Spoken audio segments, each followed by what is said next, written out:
안녕하십니까. 저는 강남노무법인의 김혜선 고문입니다. 오늘도 정봉수 노무사님 모시고 지금 매일 노동뉴스에 난 기사에 대해서 한번 말씀을 나누도록 하겠습니다. 지금 야채 가게 노동자 사건인데 대법원에서 수당을 지급하라는 판결이 난 그런 내용입니다.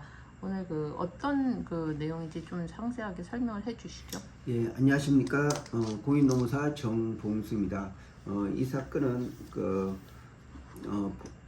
근로자가 이제 야채 가게 근로자가 이제 밤 12시 반부터 아침 그러니까 오후 1시까지 12시간 30분을 일하고 이제 일주일에 5일을 그런 근무를 했습니다. 근데 이제 여기서는 이제 12시 30분 중에 약 3시간 정도는 이제 휴게 시간을 포함되어 있고 그래도 9시간 반이 됩니다. 그래서 나머지 1시간 반을 더 근무를 했다. 그렇기 때문에 수당을 추가적으로 줘야 된다. 이렇게 주장했고 회사에서는 우리는 포괄임금제를 이용했기 때문에 다 임금속에 수당도 포함되어 있다. 이렇게 주장을 했습니다.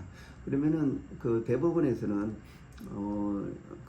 수당을 포함해서 이렇게 포괄임금으로 지급할 수 있는 것은 이렇게 감시 단속적 근로자로서 회사가 노동부 장관의 어떤 승인을 받아야 된다. 이런 절차가 있어야 됩니다. 아니면 그러한 업종이 예를 들어 경비나 감시적 업무로서 어떤 감시 단속적 근로자로서 거기 명확하게 나와 있으면은 비록 노동부의 승인을 안 받았더라도 충분히 추정해서 감시 단속적 근로자로 인정을 할 수가 있는데 이 부분에 대해서는 야채 가게 근로자는 근로시간 산정이 가능하기 때문에 포괄임금을 할 수 없는 그런 대상이다. 이렇게 법원에서 판례를 했습니다. 그래서 여기에 쟁점은 이런 야채 가게 근로자가 이렇게 오랫동안 밤에서 근무했을 때 이거를 포괄임금으로 볼 수 있는지 없는지. 근데 이 부분에 대해서는 우리 법원에서 명확한 기준을 내리고 있습니다. 그러니까 근로시간이 산정한 업종 같은 경우는 포괄임금을 해서는 안 된다. 이게 바로 대법원의 판례 입장입니다.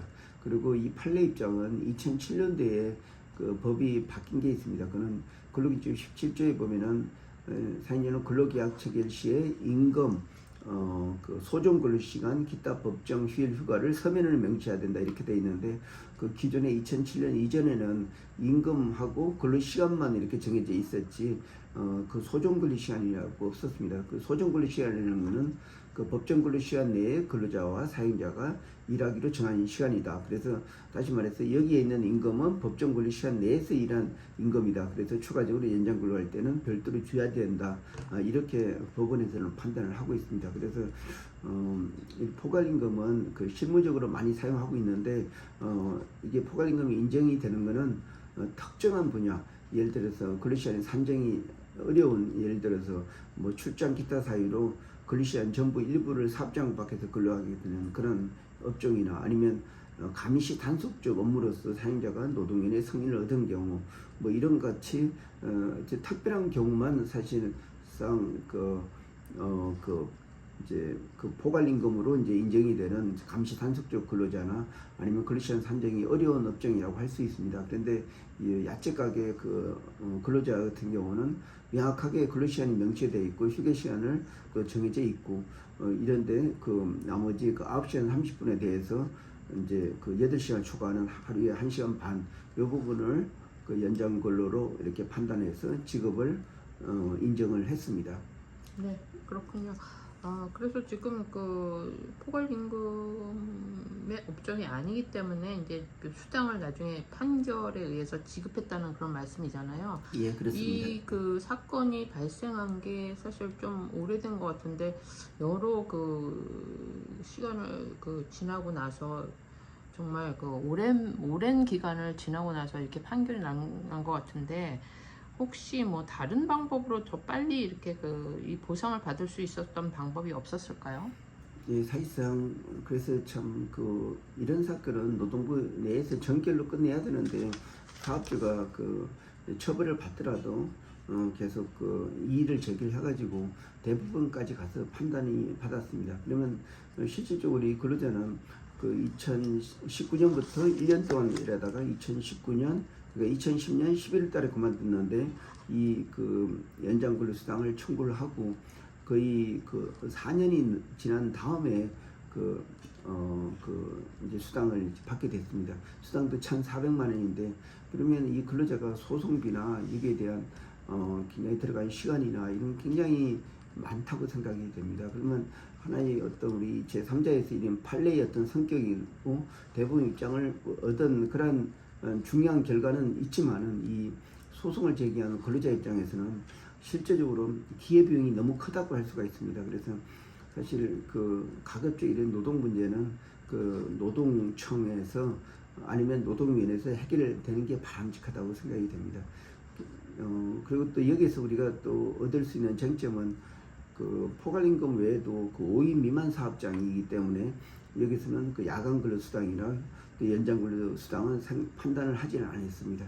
이런 쟁점, 그래서 야채 가게 근로자가 뭐 일반적으로 한 뭐 3명, 4명 이렇게 뭐 근무를 하는데 이렇게 이러한 근로자도 근로기준법이 이제 임금에 대해서는 적용된다. 다만 가산 임금에 대해서는 적용되지 않는다. 이런 내용이 있습니다.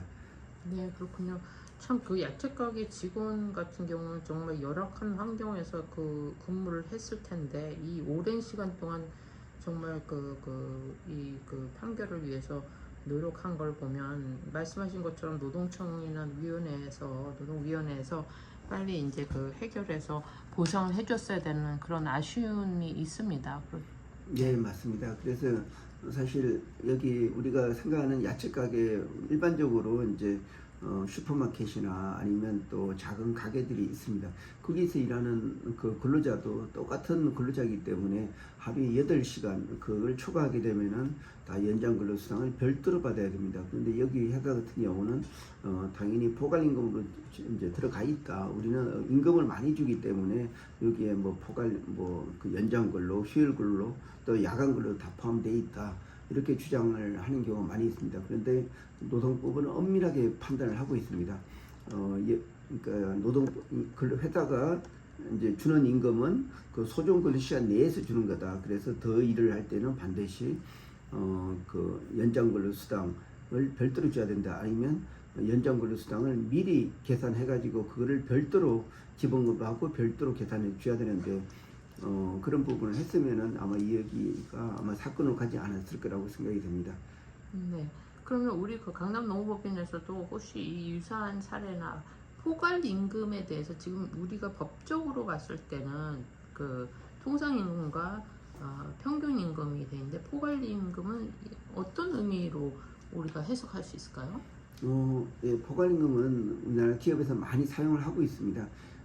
근로시간 산정이 어려운 업종이나 감시 단속적 근로자 같은 경우는 근로시간이 많음에도 불구하고 대부분 휴게시간이기 때문에 어떤 고용노동부로부터 이제 그 근로시간 적용 제외를 인정을 받게 되면은 사용을 할 수가 있습니다. 그래서 제 강남노법인은 그 뭐 대사관이나 아니면 기업체에서 많이 해주는 거는 특히 기사분들에 대한 감시 단속적 근로자에 대한 적용제의 신청서를 좀 많이 작성해주고 있습니다.